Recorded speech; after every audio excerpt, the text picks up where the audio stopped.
mintaa namoonni gaaffii kaasan jiru. Hin madaalaa saba kanaaf tiriidantii ta'uuf.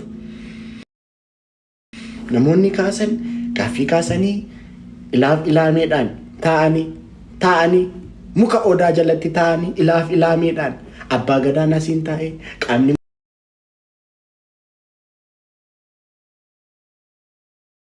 mootummaa asiin taa'ee warri taqaawamii achiin taa'e dammoo warra taqaawamii maaliif duuba goote akkanaan hin jenne.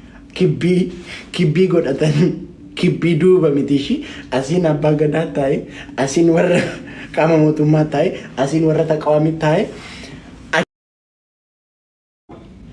namni jiru ture duwwaa ta'uu mannaa jedhanii dubartoota dargaggeessa ta'an fuuldura isaa godhan duwwaa ta'uu mannaa jedhanii akkas. Dura yaadamne isaan akka murteessan garuu duwwaa ta'uu mannaa jedhanii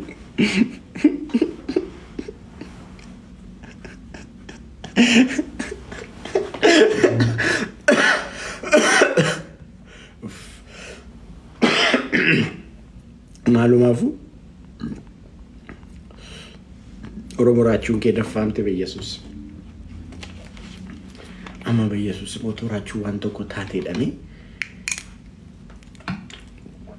amma baay'ee amma asii Oromiyaa keessatti maashaallah raachuun keenya samaa irratti raatii ishee nyaatteedhanii diggisirra hedduudhaan biyya asii warri arsii maashaallah raachuun keenya irbaata ishee samaa irratti nyaatteedhanii diggisii warri argee do'a gochaa jiru ammas samaa irra rabbi do'aan keenya ammayyuu samaa irratti ishee baasee ammas do'aayii keenya akka samaa irraa buunee goona do'aayii keenya jedhanii jimaa isaanii qabatanii taa'anii intini gochaa jiru.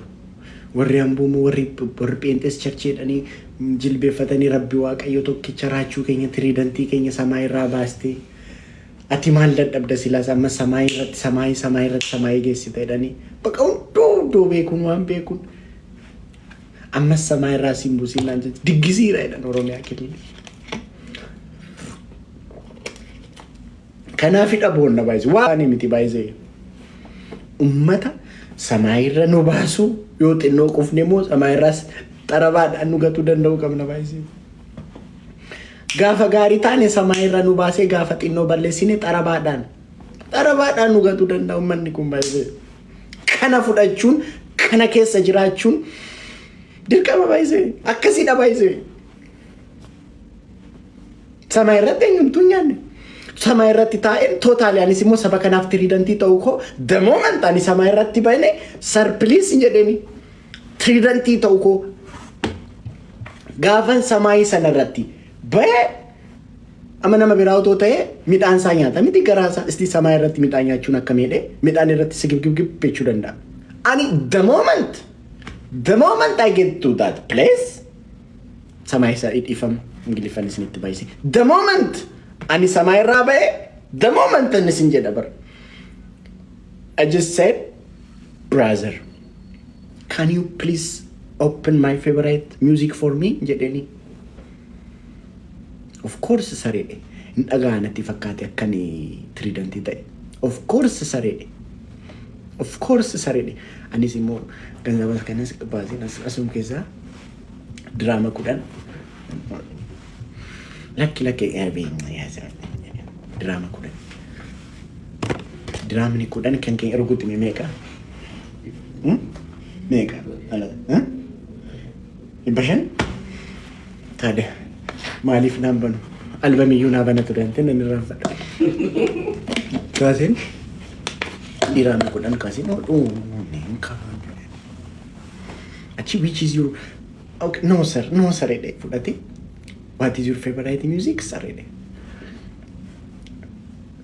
Anisimo akum na maganzaba kenne. Tugasuna sigip bedettinimne. Excuse me, what do you say? Then, what is your favorite music, sir? Okay, Hachalu Hundisa Malanjira. Akkasittidha ummata kanaaf tiriidantii taane jechuudha. Kanaafidha tiriidantii taane jechuudha. Argitanii? Baanii samaa irratti irbaata nyaachuu miti. Baanii samaa irratti paraashuudhiidhaan deemuu miti. Bakka deemnee hundatti adda durummaan ummata keenya waan ummata keenya fuuldura goonee adda durummaan ummata kanaaf waan dubbanneef adda durummaan ummata kana waan bashannansiisneef ummanni kun kana laalee ati tiriidantiidha. Ani hin gaafanne maamalkachaa geesheera. Abbaa gadaaf deemeen abbaa gadaa koraachuun Oromoof xiruudhaa tiriidantii godhaa minaaminee dheeran. Kun raachuu shorbaa Oromoodha. Amma Oromoon hin kufne baranaan tiriidantii na godhe. Hin kufne immoo baay'ee sabni kun. Sabni kun anaan tiriidantii dheedhee tiriidantii na godhee hin kufne manni kun. Amma quufaan jiru bakka. Amma immoo shorbaa taatu malee ramadaana sammuu namu. Gaafa shorbaa dhuganna. Inum mi'aa. Gaafatti mi'aa waan yaadatu.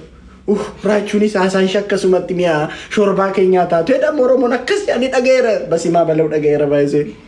Waan ummanni biyyaa jedhu dhagayeera baay'isee. Ummanni amma shorbaa qammasee bakka raachuun keenya shorbaa Oromoo ta'uu qabdee jechaara ummanni. Kumna man dhageenyeen ta'a garuu baay'isee. Waan ummanni haasaa jiru nan dhagaa ummanni maala jedhan.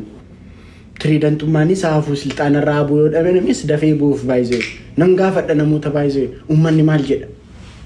Mee isti samaayii irratti ammeen gadda nan gaafadhe asii akkuma samaayii irratti bahee lidatii kabbaree nan bilbile biyyaa. Ummanni maal jedha biyyaa raachuun tiriidantiin samaayii irratti baatee maal jedha ummanni jedhe. Ummanni bakka ummanni gammadeera. Natti nan gaafadha argitanii. Tiriidantummaan callumee aangoo qofa miti waan ta'e miti. Hin gaafattu ummata keessan. Ummata keessan gaaf maal jedha ummanni. What is he saying? What is he saying? If I'm accenti ko. Melody ko. Thank you so much. What is it? Natti mama tokko natti mama.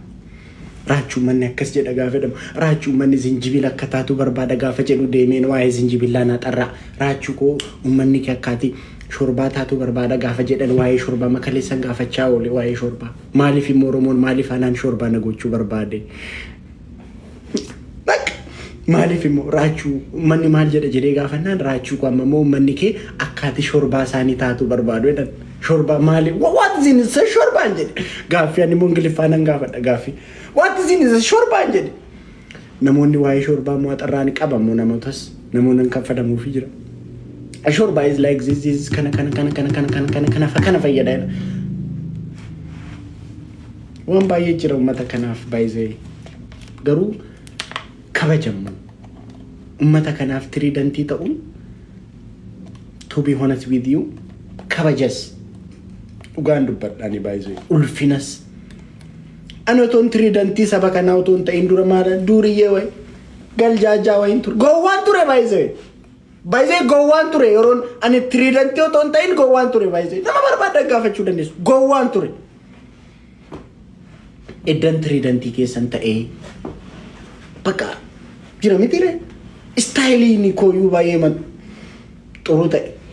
Unat amma Dubai kana keessatti warri Filippinoon warri tiriidantii ta'uu koon beekne ispeeshaalii dubartoonni Filippinoo baay'ee meejeja keessan ilaalu. Baay'ee karaayyuu nan dabarsan warri Filippinoo. Kun hundi kan maaliiti? Tiriidantii ta'uu gorraa dhufee jechuudha argitanii kun hundi. So tiriidantii keessan ta'uun it's to be honest it's a privilege. Yes! Of course! Burti Khalifaan kan Oromooti jennaan faranjiin yes! Waheelamne. Maali Eliyaas Basgaa? Wanni keessa jiru iddoo saddeetallee. Duubaay keessatti akkuma Kaazaakistaniitti dhugda Duubaay keessatti minnoo Basgaa bira akkuma nama bara haarra jiru. Maali ba deemnee midhaan nyaanna Basgaa bir silaa biyyi kan keenya. Finfinneen kan Oromooti jennaan faranjitti ilaalaatu. Yes! Yes! Nananis faana. Yes! Exactly jedheeni. Finfinneen jedhee Burji Khalifaa. Ameerikaa kootu bro. Maali brother Ameerikaa fardaanan dhufamoo?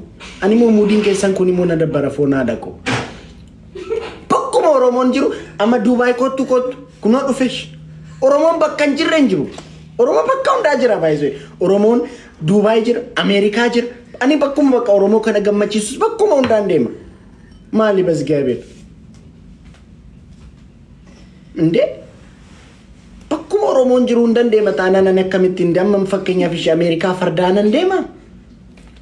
Kuno shinaashaa kottu edhu warri shinaashaa immoo kuno Aminaan fa'a. Ummata shinaashaa bakka bu'anii. Ani Oromoon baruun bakka hundumaadha. Ama Kazaakistaan moo Uzbeekistaan kana Oromoon hin jiru jedhee abdii kutatteen ture. Oromoon hin jiru jedhee abdii kutadheen engadda namichi dabalaa jedhamu tokko raachuu dhimma wayifan si barbaada manam jedhee maamalka chaanaa erge. Ishaa dhogoo dabalaa koo akkam nagaadhaan namsin nuti ummanni Oromoo magaala Kazaakistaan keessa jiraan. Hin jedheni nuti ijoolleen Oromoo warri Kazaakistaan keessa jiraannu akkaatii Kazaakistaan dhuftuu barbaanna jedhe. Kazaakistaan keessa illee jira Oromoon. Oromoon Uzbeekistaan ke amma fakkeenyaaf namni tokko too Oromoo jibbee bakka Oromoon hin jirre tokkoon deemu otoo jedhee gaannama malee bakka hundaa jira Oromoon. Gannata otoo ta'es VIP jira bakka Oromoon. Kazaakistaan jira, Uzbeekistaan as Burundii keessa amma Burundii keessa lafayyuu qaba jedhan. Lafa intini Burundii Bujumburaa Burundii keessatti. Isa sama amma anumatu tiriidantidha. Isa sanuma deemee falmatammoo. As Bujumburaa Burundiin beektanii Bujumburaa keessatti jira jedhan lafti Oromoo tokko akkuma Burjii Kalifaa kanan deebisisne deemeen deebisisilaa dirqama kooti.